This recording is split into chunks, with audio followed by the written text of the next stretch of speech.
jeudi 28 juillet 2022.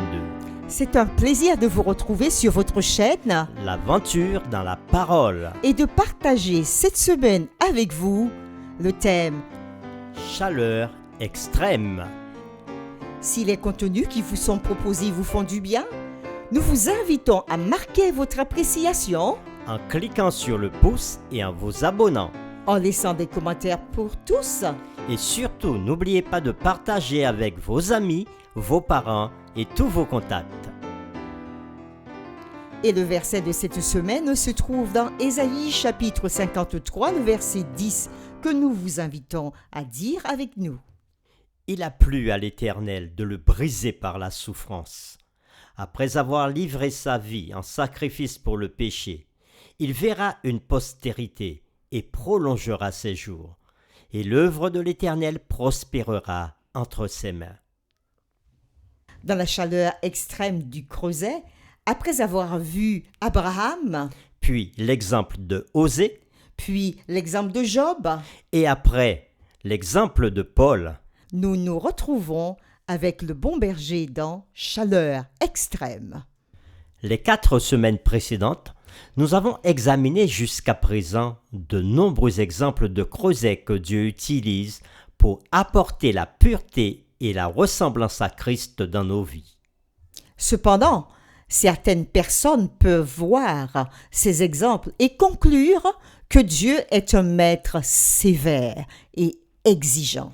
Bien sûr, certains peuvent dire « Nous savons que Dieu veut quelque chose de bon pour nous », mais ces exemples ne révèlent pas beaucoup d'attention et d'amour. Au contraire, Dieu ressemble plus à un intimidateur. Il se lance dans un but qui nous cause des difficultés considérables. Et nous ne pouvons rien y faire. Et oui, c'est ainsi que peuvent penser certains concernant Dieu. Il est vrai qu'en vivant sur cette terre remplie de péchés, nous ne comprendrons qu'un tout petit peu la raison pour laquelle les choses se produisent. Au ciel, nous comprendrons beaucoup plus. N'est-ce pas ce que Paul dit dans 1 Corinthiens chapitre 4 le verset 5 et 1 Corinthiens chapitre 13 le verset 12 ? Paul dit « C'est pourquoi ne jugez de rien avant le temps, jusqu'à ce que vienne le Seigneur qui mettra en lumière ce qui est caché dans les ténèbres et qui manifestera les desseins des cœurs. Alors chacun recevra de Dieu la louange qui lui sera due. » Et dans 1 Corinthiens 13, verset 12, il dit « Aujourd'hui, nous voyons au moyen d'un miroir, d'une manière obscure.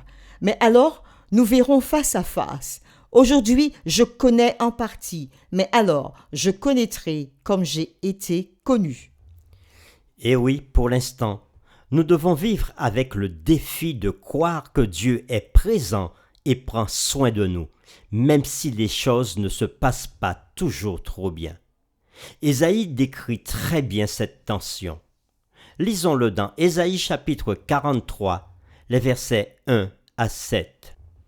Ainsi parle l'Éternel qui t'a créé, ô Jacob, celui qui t'a formé, ô Israël.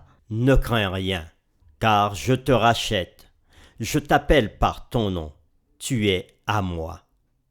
Si tu traverses les eaux, je serai avec toi. Et les fleuves, ils ne te submergeront point. Si tu marches dans le feu, tu ne te brûleras pas, et la flamme ne t'embrasera pas.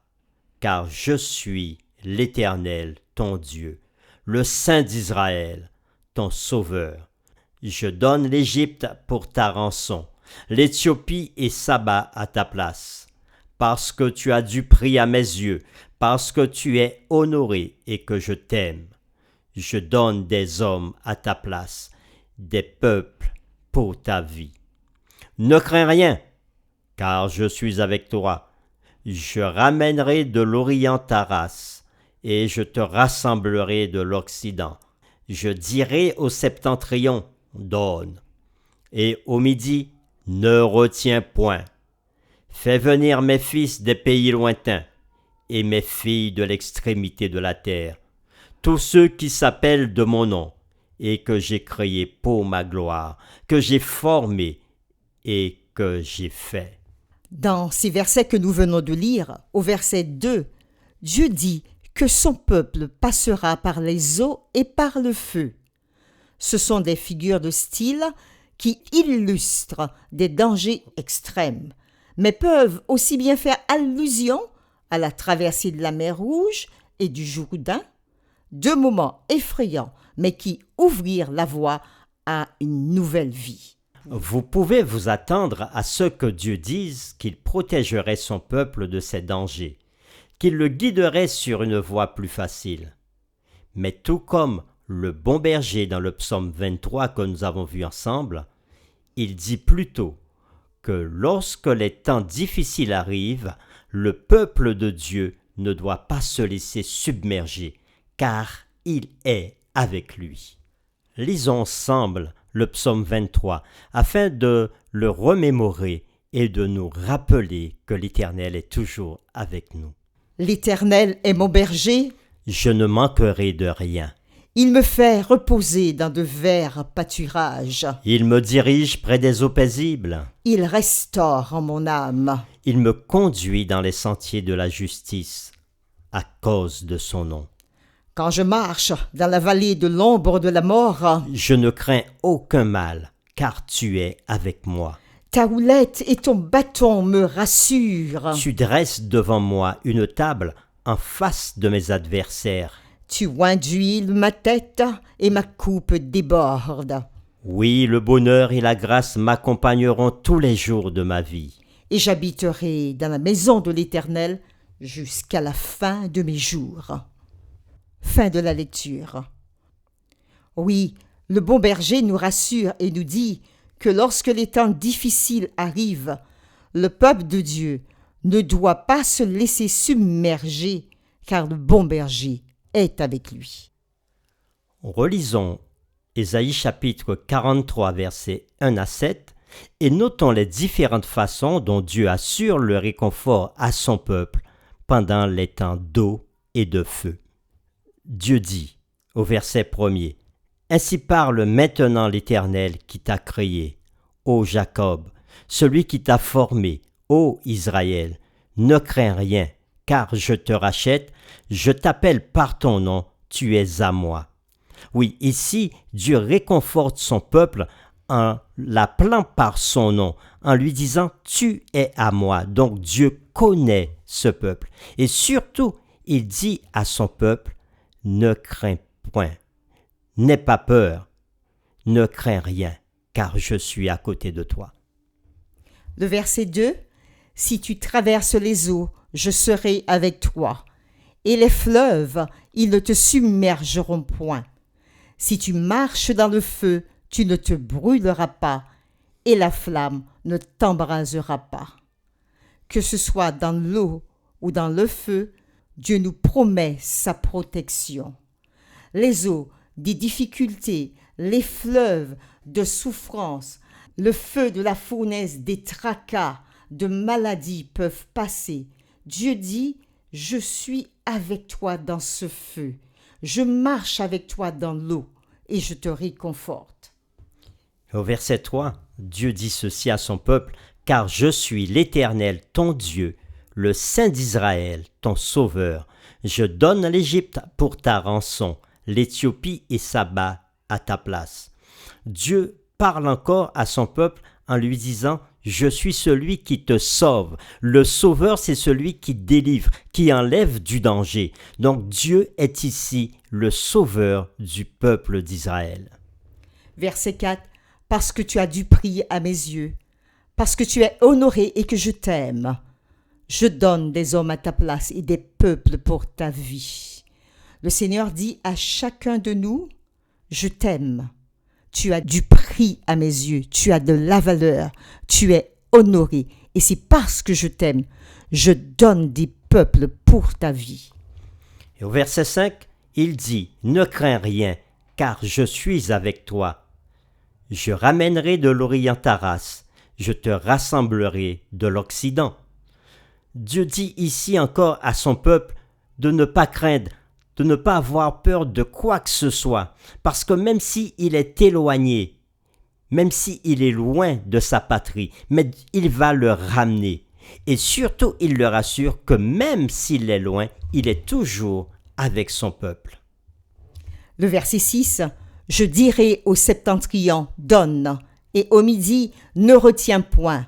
Fais venir mes fils des pays lointains et mes filles de l'extrémité de la terre. » Dans ce verset, Dieu peut commander au septentrion, à l'Orient, au midi, partout. Dieu commande et cela s'accomplit pour que son peuple puisse se rassembler et revenir pour qu'il puisse leur faire du bien. Au verset 7, il dit « Tous ceux qui s'appellent de mon nom et que j'ai créé pour ma gloire, que j'ai formé et que j'ai fait. » Donc, Dieu dit ici qu'il connaît notre nom parce qu'il nous a donné son nom. Il a donné à son peuple son nom. Et parce qu'il a donné à son peuple son nom, il pourra le ramener. Il le connaît. Et il dit aussi qu'il a créé son peuple pour sa gloire. Ainsi que son peuple passe par le feu ou par l'eau, Dieu promet qu'ils ne seront pas brûlés, mais au contraire purifiés, et toute sa beauté se fera remarquer. À partir des textes que nous venons de lire et de toutes les implications qui sont faites, nous voulons vous inviter maintenant à poursuivre votre réflexion et de façon personnelle à répondre pour vous-même à ces deux questions. Quelle image de Dieu cela dépeint-il dans votre esprit? Quelle promesse pourrez-vous réclamer pour vous-même? Maintenant, nous pourrions résumer ce que nous avons appris sur les creusets de Dieu de 3 façons. Premièrement, le but de la chaleur extrême de Dieu n'est pas de nous détruire, mais de détruire notre péché. Deuxièmement, le but de la chaleur extrême de Dieu n'est pas de nous rendre misérables, mais de nous rendre purs comme nous avons été créés à l'origine. Troisièmement, l'attention de Dieu à notre égard, à travers toutes les choses, est constante et tendre. Il ne nous laissera jamais seuls, peu importe ce qui nous arrive. Nous lirons les 4 textes suivants et nous en déduirons les enseignements sur les actions et le caractère de Dieu. Le premier verset se trouve au psaume 103, le verset 13 et 14. Comme Père a compassion de ses enfants, l'Éternel a compassion de ceux qui le craignent. Car il sait de quoi nous sommes formés, il se souvient que nous sommes poussière. Dieu est un Père et il veut nous enseigner qu'il prend soin de nous parce qu'il nous connaît dans les détails. Il sait comment nous avons été faits puisque c'est lui qui a créé l'homme. Il sait que l'homme est poussière, que l'homme peut disparaître rapidement. C'est pour cela qu'il prend soin de lui comme un père prend soin de ses enfants. Matthieu chapitre 28, le verset 20. Et enseignez-leur à observer tout ce que je vous ai prescrit. Et voici, je suis avec vous tous les jours jusqu'à la fin du monde. Alors que le Christ est parti, le Christ demande à ses disciples de pouvoir continuer à enseigner et à observer tout ce qu'il a prescrit. Car il dit « Je suis avec vous tous les jours ». Donc, quelles que soient les situations difficiles, compliquées, Jésus nous dit « Je suis avec toi jusqu'à mon retour ». 1 Corinthiens chapitre 10, le verset 13. Aucune tentation ne vous est survenue qui n'ait été humaine, et Dieu, qui est fidèle, ne permettra pas que vous soyez tentés au-delà de vos forces, mais avec la tentation, il préparera aussi le moyen d'en sortir afin que vous puissiez la supporter. Oui, Dieu ne va pas nous laisser tomber, il ne va pas nous laisser au milieu du pétrin, mais il sera là. Et à chaque fois qu'il permet à quelque chose de se passer dans notre vie, il nous dit aussi qu'il a préparé le moyen de nous en délivrer et il nous donne les moyens de le supporter. Et maintenant, nous lisons 1 Pierre chapitre 1, le verset 7. Afin que l'épreuve de votre foi, plus précieuse que l'or périssable, qui cependant est éprouvé par le feu, ait pour résultat la louange, la gloire et l'honneur lorsque Jésus-Christ apparaîtra. L'apôtre Pierre nous rappelle ici que quelle que soit l'épreuve que nous passons, nous rendra encore purs, nous rendra encore inébranlables, et que le feu ne va pas détruire ce qu'il y a en nous, au contraire, le feu va le purifier. Et à travers cette épreuve, nous pourrons continuer à louer Dieu, à le chanter, à le glorifier pour ce qu'il fait dans nos vies, jusqu'à ce que Jésus-Christ apparaisse. Nous voulons terminer en vous laissant cette question de réflexion. Comment avez-vous vécu la réalité de ces versets dans votre propre vie? Nous vous invitons à vous joindre à nous dans cette prière. Seigneur, avec tous les exemples que nous avons vus depuis le début de cette étude sur chaleur extrême, où tes serviteurs sont passés par des difficultés terribles, nous aurions peut-être envie de les plaindre, ou bien encore d'avoir pitié d'eux, ou encore de nous dire « je ne veux pas être dans cette situation », ou encore chercher tout le temps à fuir toute situation. Mais dans le message d'aujourd'hui, tu nous rappelles que nous n'avons rien à craindre, que même si nous traversons les eaux, même si nous traversons le feu, tu es avec nous dans les eaux, tu es avec nous dans le feu, et tu donnes tes peuples pour nous. Tu nous dis que tu nous aimes, que nous sommes honorés, que nous sommes des personnes de valeur. Et même dans le feu de l'épreuve et de la souffrance, tu nous dis qu'aucune souffrance ne sera surhumaine pour nous, parce que tu as déjà préparé la manière dont nous devons sortir. Donne-nous de fixer les regards sur toi, alors que le combat est là, alors que dans nos familles, dans notre voisinage, dans notre travail, dans tout ce que nous vivons, nous sommes peut-être en difficulté. Mais tu nous dis, je suis avec toi. N'aie pas peur, ne crains rien. Je t'aime, je t'accompagne. Merci pour ta présence. Nous t'avons prié au nom de Jésus-Christ, notre Seigneur, et pour ta gloire. Amen.